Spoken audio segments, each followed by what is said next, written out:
What's up, guys? Welcome back to another episode of Fire Emblem Fridays. So, just going to jump right into it this time. I've got a few things I might end up rambling about if we've got a sort of lull during this episode, but I'm going to try to keep it short because it's just been a long day. Not particularly in the mood to spend an hour recording and another 2 waiting for the video to upload.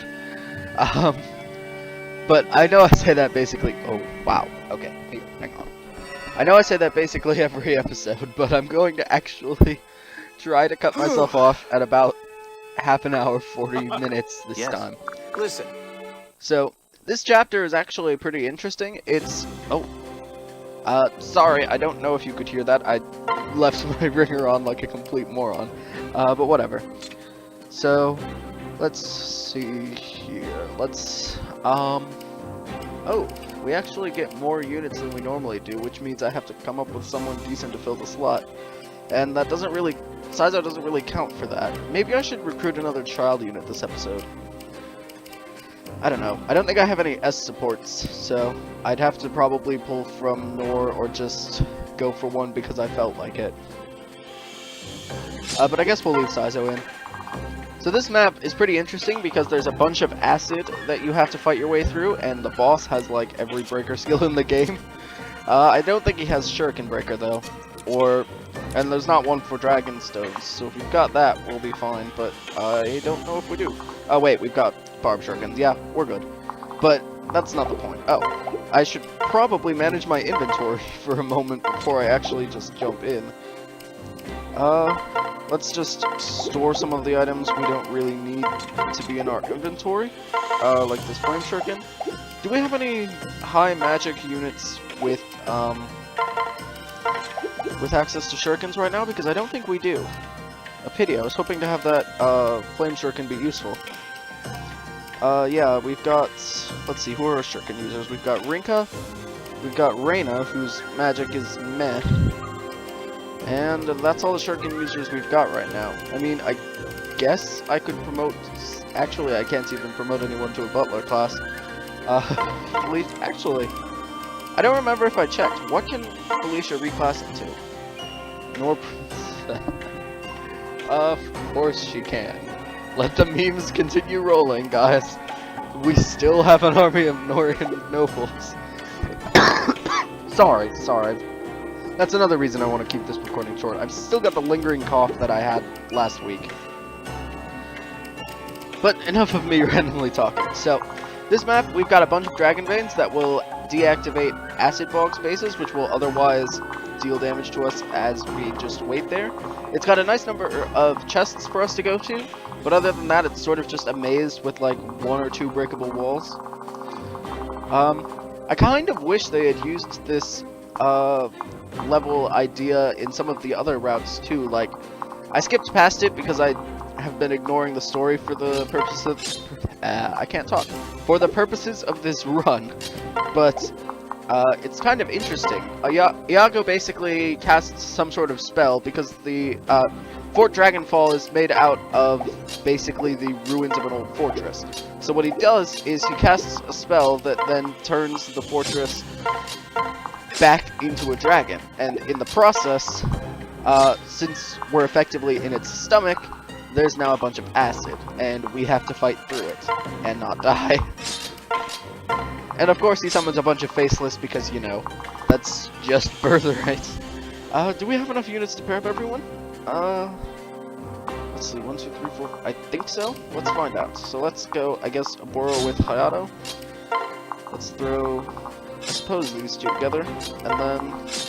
Okay, cool, we do have enough to pair up. I know that, dual attack, or... I'm actually blanking on what that, formation is called. The one where you have 2 allies side by side, and one is able to attack. I know that the actual attack is called dual attack or something like that, but I don't remember what the stance is called. But I know that that is pretty useful as well, especially if you're in Conquest or something where you need to deal more damage. But I just find the shield gauge to be a nice boost of reliability. Oh, yeah, that's right. I almost... I am a moron. I am an extreme moron.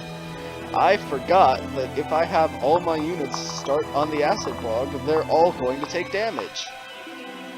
Wow, I play Fire Emblem. I have been playing since I don't even remember when. But wow, that's actually embarrassing. So not my best move. I forgot that you're supposed to have your units like all concentrate on these tiles so that you can send one unit to hit this dragon vein and deactivate the acid before you take the damage. But I guess we're just gonna deal with the damage for now. It's not that much damage. It was only like 2 to most of our allies, so it's not that significant. It's just the fact that I let half my army take that damage because I'm a moron. Oh, and that's just not lucky. Excuse me. But yeah, just the fact that I let that happen is pathetic. Whatever. Armor Slayer, 100% accuracy, will be able to just give up her this kill. I feel like I should give her a Master Seal soon. I feel like I probably should have done that already. But she's still getting good EXP, so I'm okay with letting her get a couple more levels in the Nora Princess class before promoting her to, I think the game is probably going to force me into Hoshido Noble. And I wouldn't really mind that because I could use another healer. I mean, I've got Azura and I've got Korin, but that's pretty much it. Oh, that's right. I picked up the Spirit Katana, I think it was maybe last episode from the chest or something.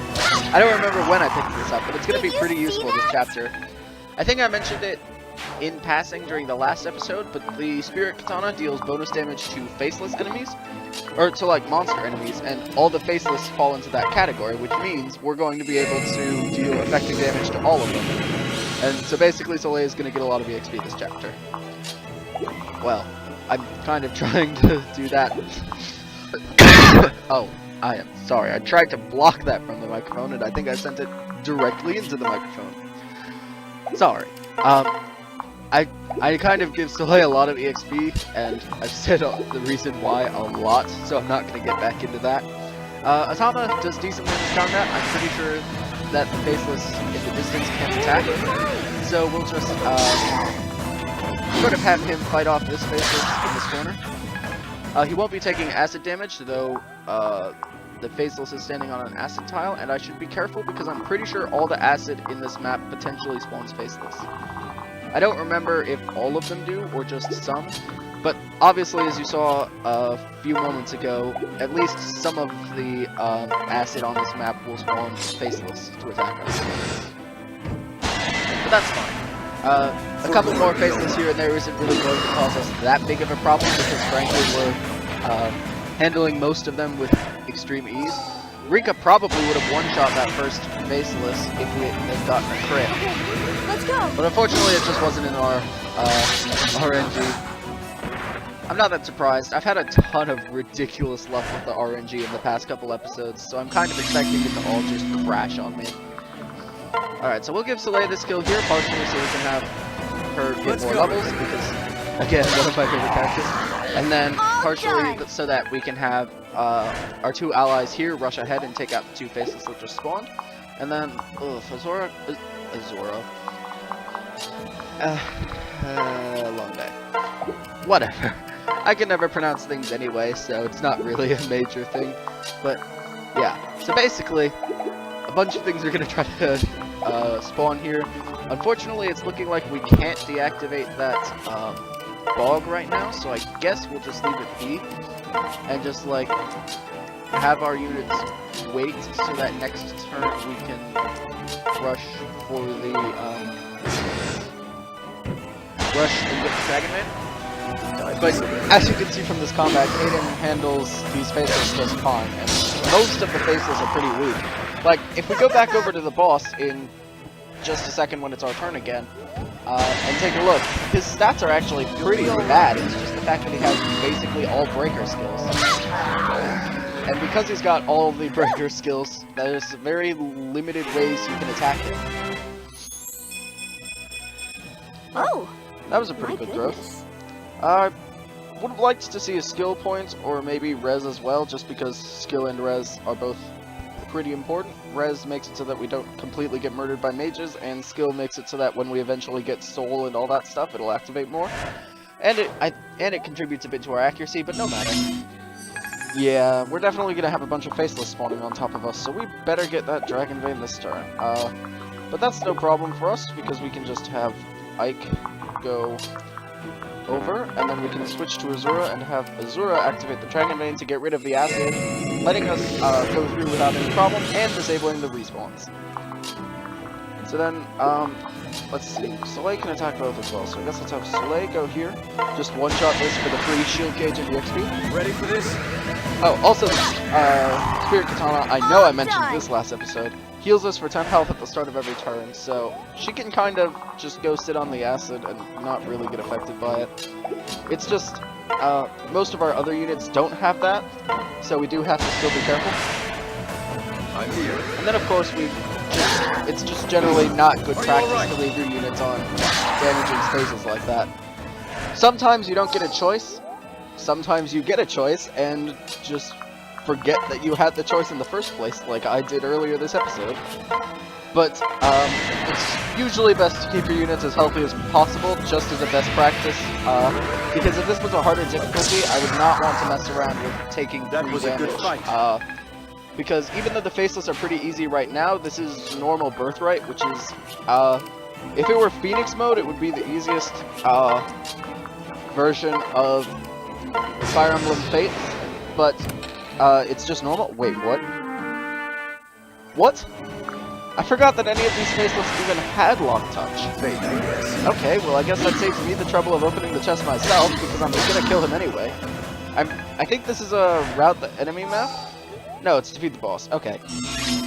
But yeah, like I said, we are going to get some Faceless respawns up here from the acid that I sort of just ignored. We could have sent a party up that way to clear out this area up in the north. Pick off the few units that have Lock Touch, get the free items, whatnot. But it doesn't really matter. They'll come to us most likely, or they'll go to the chests, which we're planning to head to anyway. Excuse me. So, let's see. It looks like, if I remember correctly, this wall wasn't here on Conquest, which is good for us at the moment, because that wall makes it so this Faceless over here can't attack us, so we can have Azura go over here, just use Thunder or whatever, really, to get this kill. I guess it doesn't really matter which we use, but I guess let's just go Thunder in case, on the very small chance that the RNG just says, nope, you don't get this kill, Azura. But that's very unlikely to happen, yeah. I must never rest. It would have been 0.05 to 0.05, something like 0.0025. So like less than 1% chance that the RNG just completely shut us down there. I mean, technically possible, but so unlikely that it's effectively impossible. Like, I mean, obviously it's not the smallest percent chance possible. Ideally, it would have been a 100% chance to hit on both attacks. But, you just want to avoid any chance for the outcome of the game to be determined by luck. And of course, sometimes you don't get that luxury, but it's still best to try to avoid situations that are out of your control, especially in a game like Fire Emblem, where so much hinges on how well you control your party. Shove command. I like never used that, even in Fire Emblem Heroes. I'm here. Although, frankly, Fire Emblem Heroes it's interesting. Like, I could go into a whole rant about that just because of the format of the game, how it's structured to get you new units. It's kind of the gimmicky mobile variant of Fire Emblem, where they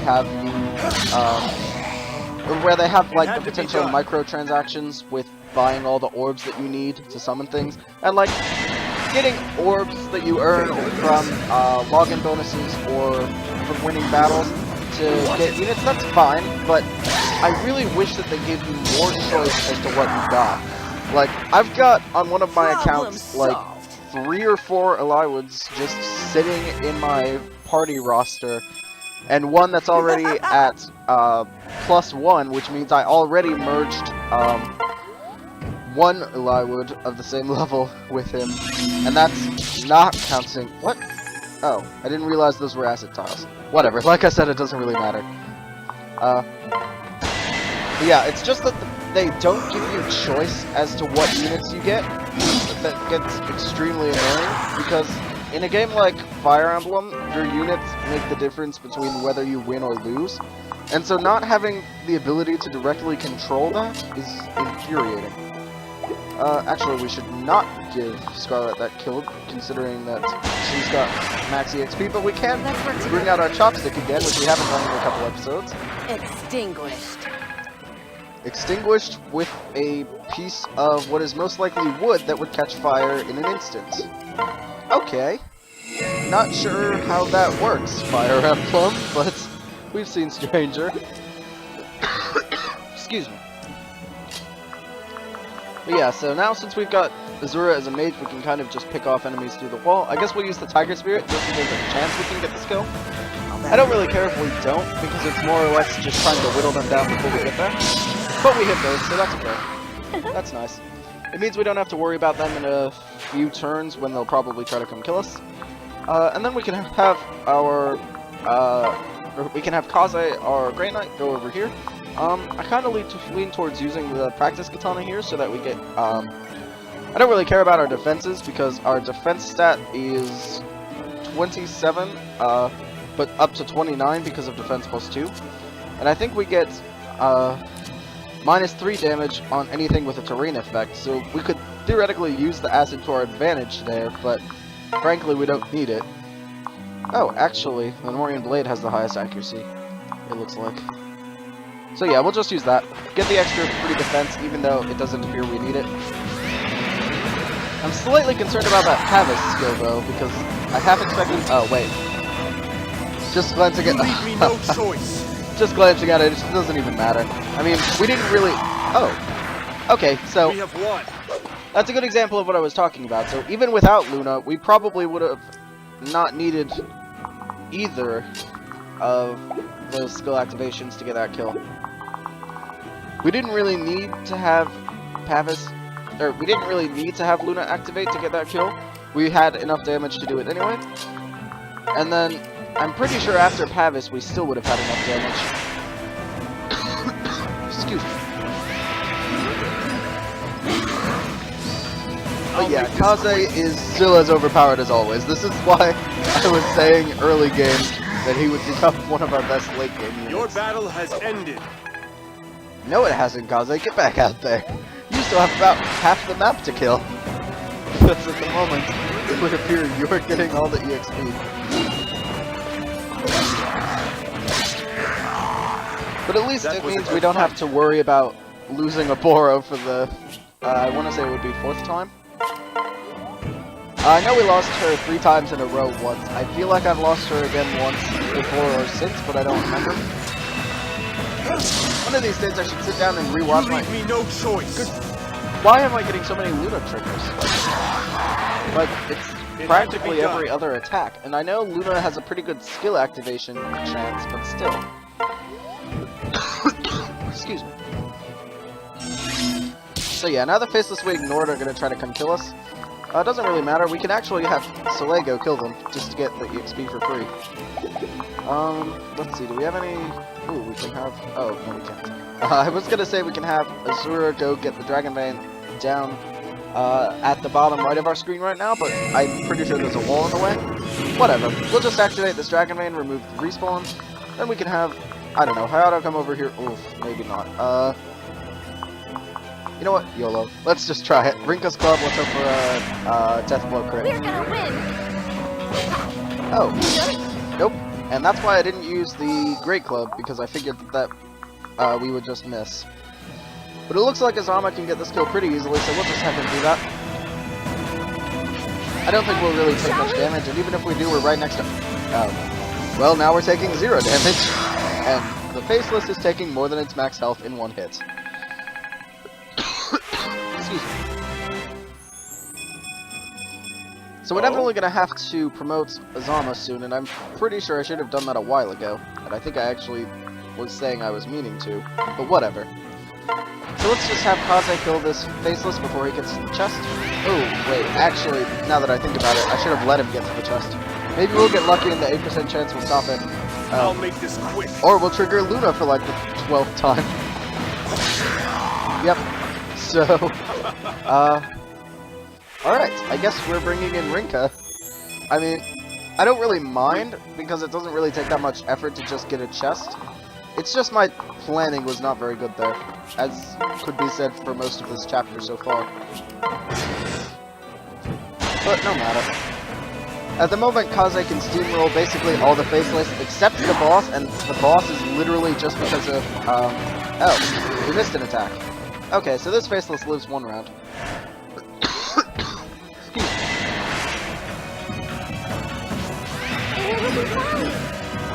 So, Azama is gonna take a little damage here. Doesn't really matter. He's always been pretty good since we recruited him, I think.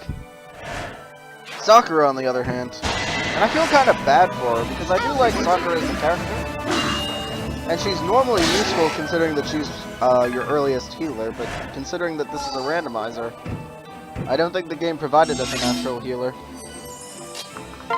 Alright, so we'll have to one-shot this Faceless, as she has with basically everything else she's seen.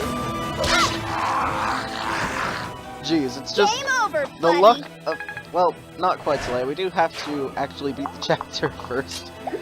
But whatever. Just the way...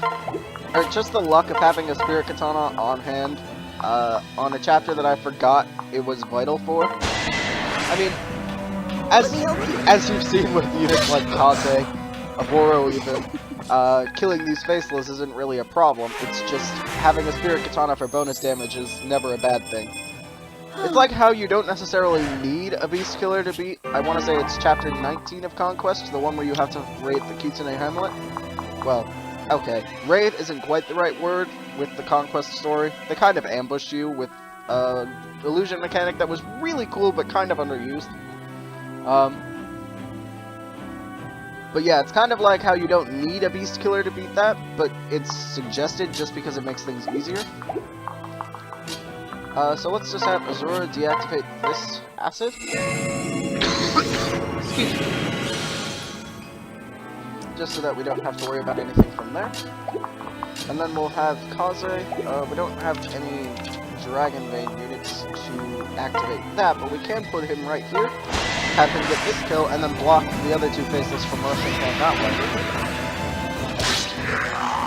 So there's the kill we should have gotten last turn, but I was kind of expecting the RNG to have us miss one of those attacks. And then we need Scarlet to head over this way with Rinka in tow, and we'll just have everyone else rush in. I feel pretty good about our odds having Azama blocked here just to keep everyone safe. I don't think he'll get this kill unless we get a lucky crit, and I actually would prefer he not crit, so that way we don't have to worry about getting attacked again.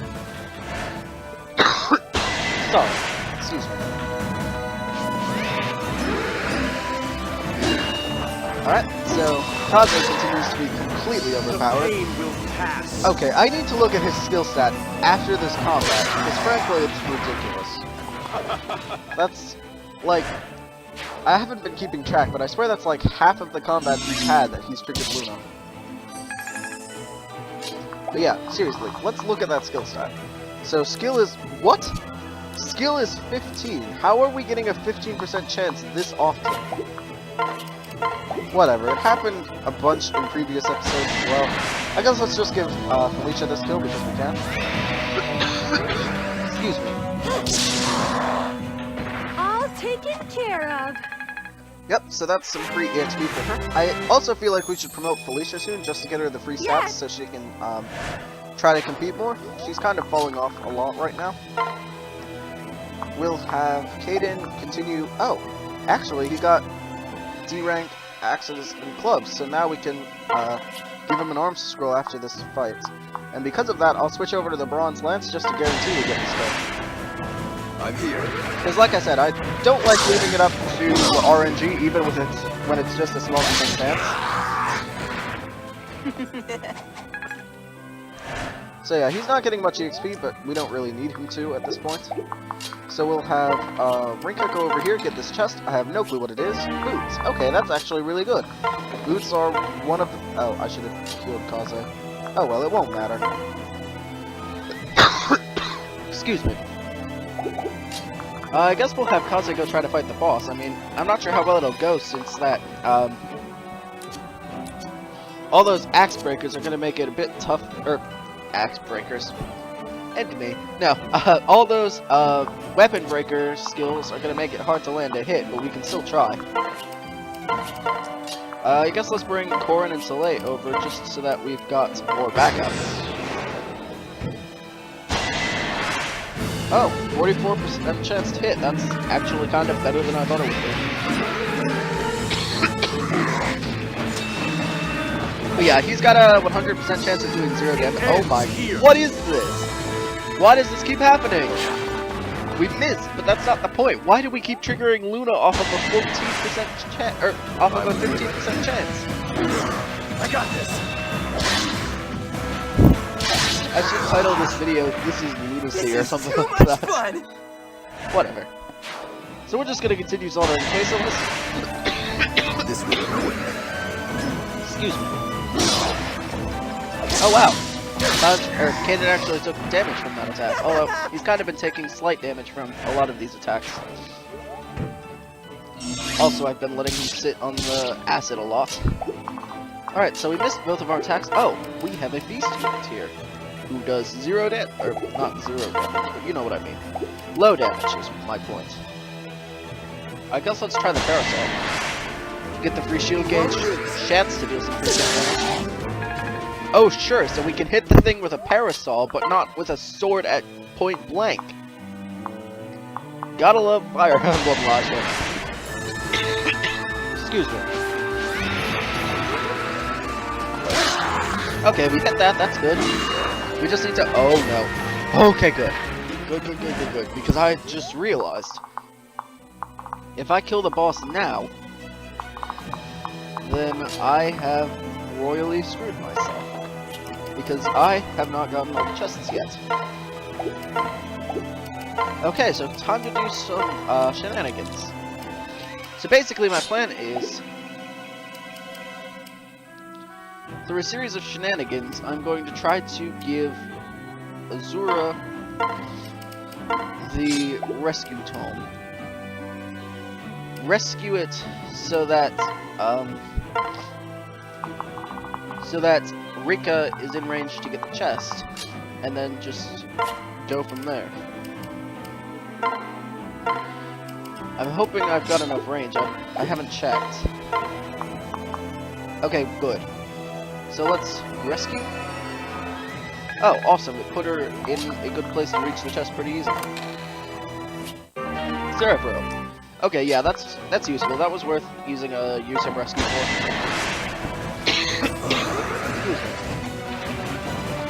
Yeah, I think I'm gonna have to stop recording. It's not almost like an acid.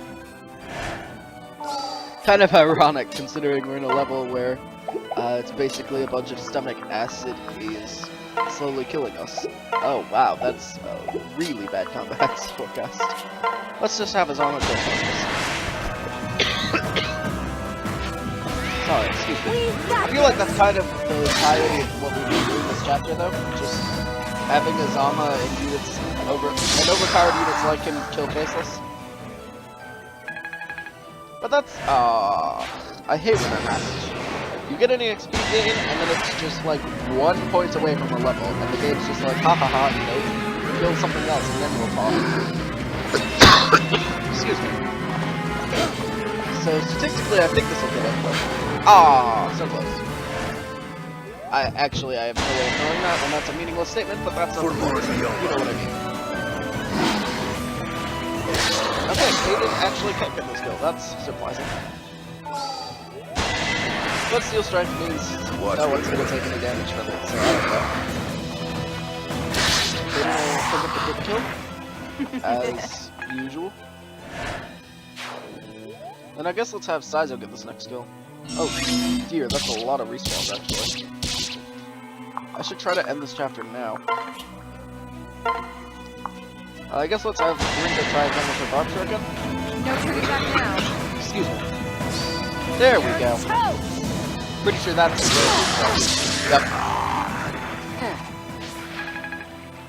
Yep. Once again we get a low amounts of EXP compared to what I was hoping for. Okay, let's try having a Boro attack with the Parasol again. We had good luck with that last turn. Nope, okay. Wasn't really expecting much there. But since I'm about to try to end the chapter, let's just get a bit of extra EXP for any unit. This is gonna hurt. Once that guy gets a skill.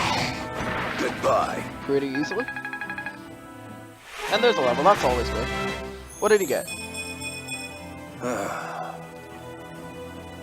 No you won't, Saizo. You should just... well, okay, actually, yeah, Saizo, you can serve the king. He always needs a good bench warmer. Excuse me. I'll help you. But yeah, at least Azava and everyone else is doing decent. Not today. You didn't say the magic word. That was a really bad attempt at a reference.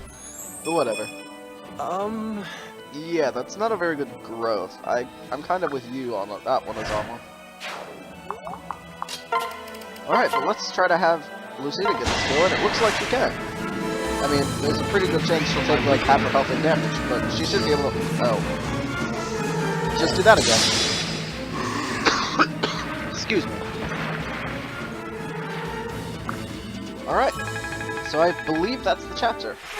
Because I think this was a defeat the boss chapter. Alright. Again, I don't know why you're talking about Lady Elise, Lucina. You should be rambling on about Crom or accidentally putting a hole in a wall while trading. At least you got a free Master Seal. Me too. So then Aboro, who's replacing Azura, does some random singing. Oh, I didn't even remember there was a cutscene here. I guess I'll let it play. What is going on? What the heck? Oh, it's just resettling, I guess. Yes. I forgot that that was even here. Oh yeah, and then it's the whole Azura's like getting killed by her own power. Unfortunately, she does end up dying by the end of Birthright. Kind of depressing because she is also one of my favorite characters in the game. I don't know, I just kind of like her personality. That is a lot of sports. But yeah, I did say I was going to try to keep this episode short, and I'm hoping to try to get through the rest of this video without coughing again. So, I think I'm going to leave that here. Oh, no. Sorry about this. Yeah, sorry. I realized as soon as I said that there was no way that was going to happen. But anyway, if you enjoyed the video, please be sure to leave a like, comment, let me know what you thought, let me know what other shenanigans you'd like to see me try.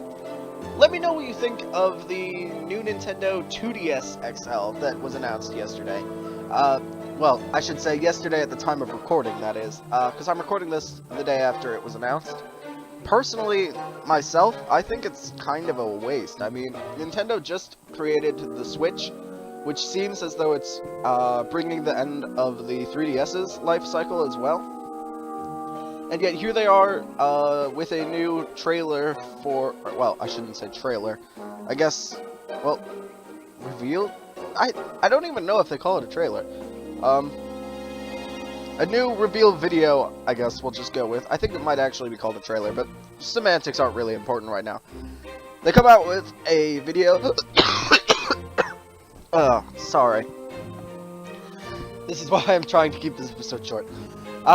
They came out with this video yesterday, showing the features of the 2DS XL, new 2DS XL, and I should say features in air quotes because they advertised basically every selling point of the new 3DS XL. They advertised the C-Stick, they advertised, I think they might have advertised just the shoulder buttons, I don't remember if they did.